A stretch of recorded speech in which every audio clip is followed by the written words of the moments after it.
Hey there, Mama, and welcome back to the Moms Overcoming Overwhelm podcast, episode 79. I'm Emily McDermott, and I'm here beside you on this journey as we work together to declutter your home, head, and heart. Well, I can't believe that we are coming up at the end of the year, and I would love to give you some clutter-free gifts that can help you on your simplifying and decluttering journey.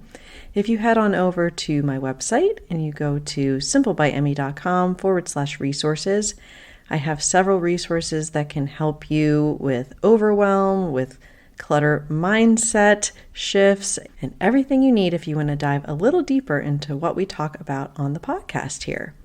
So I am also going to be creating a brand new resource that I am going to be posting in the Facebook group at tinyurl.com/moms overcoming overwhelm. That's really going to help you find the episodes that you need that will be the most helpful for you. And today, if you've been here for one episode or if you've been here for all 79, I am going to give you a breakdown on a 5-step simple formula for decluttering success, which I'm calling the 5 C's. Now, given that I am a writer and also a poet, I love myself some alliteration, so hopefully you won't mind the number of C's that I'm using today, but I think it's a fun way to go through these tips. And so, you know what I'm going to say, right? Grab the notebook and pen and let's dive into today's episode. Hey there, Mama. Are you tired of all the stuff crowding your home, calendar, and mind? Do you wish you could say goodbye to the endless to-do list running around in your head?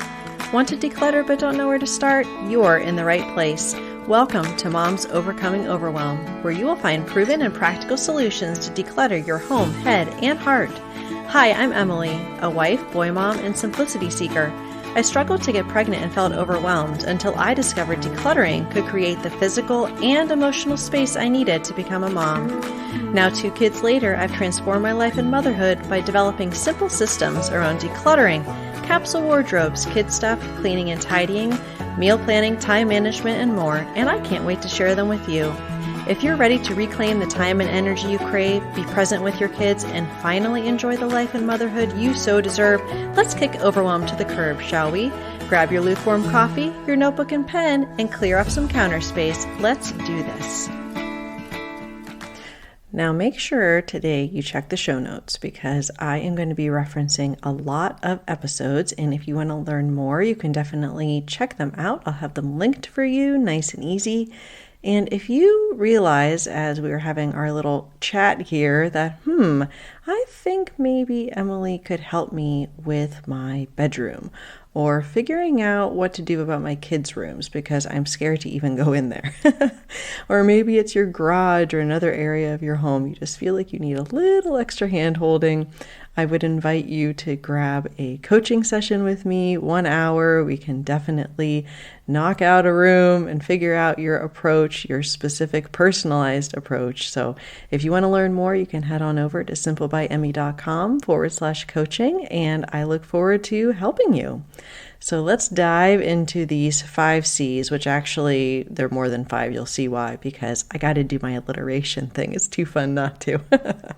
And the first C is to check your consumption.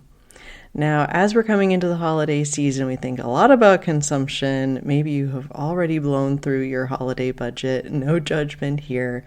But I did find out an interesting statistic that Americans make one impulse purchase every 2 days, spending up to $5,400 annually. Wow. Well, I want to make sure that you remember, and I remember too, that when it comes to decluttering, we think about all the time about the stuff coming out of our home. We don't always think about what's coming in. So we want to make sure that we are intentionally purchasing, that we are planning what we're buying. We're making sure we're not getting duplicates. We are buying in line with our values and what's important to us. And there are some episodes that can help you with this. Episode 23, Drowning in Clutter, Stop Doing These 3 Things. Episode 64 with my friend Amy Slenker-Smith, where we talk about our love-hate relationship with Target and how it definitely is set up for moms to go in and purchase a lot. And also episode 68 with Mary Simpson. And she talks about how she was formerly a shopaholic and workaholic and how she was able to stop the shopping habit. So I would invite you to check out those episodes. Okay, the second C is to consider the cost. And actually, it's consider the cost of clutter. So it's actually 3 C's on that one. But I want you to, when you think about extra stuff, recognize that it's not neutral. It has a negative cost, both, of course, financial because of what you paid for it and the fact that you're probably not using it, but also what we talk about all the time on the show, your most precious resources of your time, your energy, your focus, and your attention, your peace, all of these things that you want to reclaim that clutter is stealing from you. And if you check out episode 8, we get into the science behind clutter. And also episode 65 about Swedish death cleaning is all about the cost as far as the cost to our families, because it doesn't just impact us, it impacts our families. If we were to pass away suddenly for some reason and they would be left with all of this stuff to go through, we just have to make sure that we understand the full scope and full cost of this clutter so that it can be a motivator for us to make a change. Okay, the third C is to comprehend your capacity. Now, if you have been here for more than one episode, you have heard me talk about capacity. Why? Well, when we think about how much we own or how much we do, a lot of times we base that upon the square footage of our home, or maybe, I have this walk-in closet that can fit all of these clothes, so I can go ahead and fill it. Or, wow, we have this huge toy room, so let's go ahead and fill it with all the toys. But we don't think about what we can realistically manage and also what our family members, especially our kids, can realistically manage. And it is probably the mindset hack that has been the most helpful for me on this decluttering journey. If you're able to make decisions based upon your values and your capacity, you are going in the right direction. And if you listen to episode 30, that's all about capacity and what I've learned about that. Also, episode 75, a pretty recent one, talking about our recalibration of what enough is. Because if we are able to recognize that we can be grateful for what we have, be generous with our excess, we're able to lower that threshold of enough and be content with that lower amount. And I talk a little bit about how that's happened for me. So capacity will always be a huge thing around here, and hopefully that resonates for you as much as it does for me. Okay, number 4 is something we also talk a lot about here, that we're going to comply. Do you like all these C's? You can tell I went to the thesaurus for this, right, to come up with these verbs, but comply with the container rule, the container concept. Probably tactically speaking, the most important thing about the decluttering process. And it is simple, not necessarily easy, but certainly simple to understand that you're going to come up with an artificial boundary around a certain category of something, and then you are going to fill that boundary with what you love, what you use the most, and when you run out of space for it to comfortably fit, then you have to start making decisions, or you can definitely use that out of sight, out of mind box and kind of put things away if you need to. But the point being that we are setting artificial boundaries, not only for us, but also modeling that for our kids. We don't have an unlimited number of bins and boxes and square footage and space to put all this stuff all over our home. We're supposed to be living in our home. We're supposed to be relaxing in our home.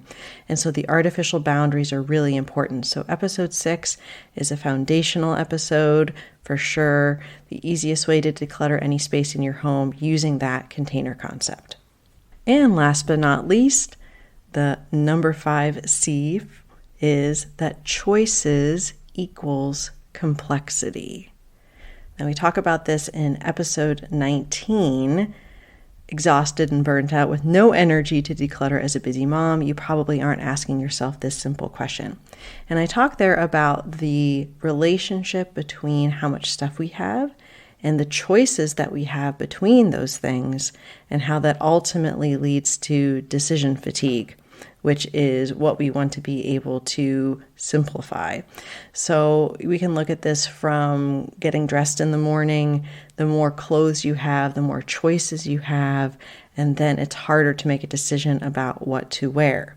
So if we're able to see our stuff as choices and recognizing that that's making our lives more complex, then we can start to pare down and see it as a way to reduce our decision fatigue and to be able to focus those decisions and that energy on what matters most.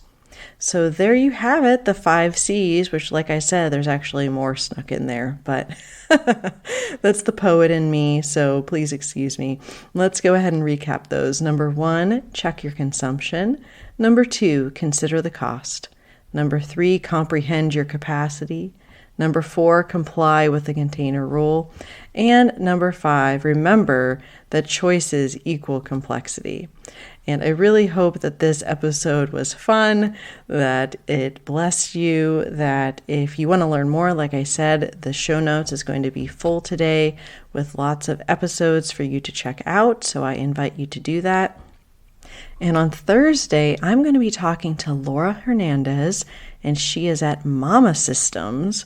We are going to be talking about all things systems because she is a mama of 10. And I think she might have a couple things to teach us when it comes to systems and bringing peace to our home and our days. And I know that you are going to want to check out that episode. So I hope to see you on Thursday. Bye for now.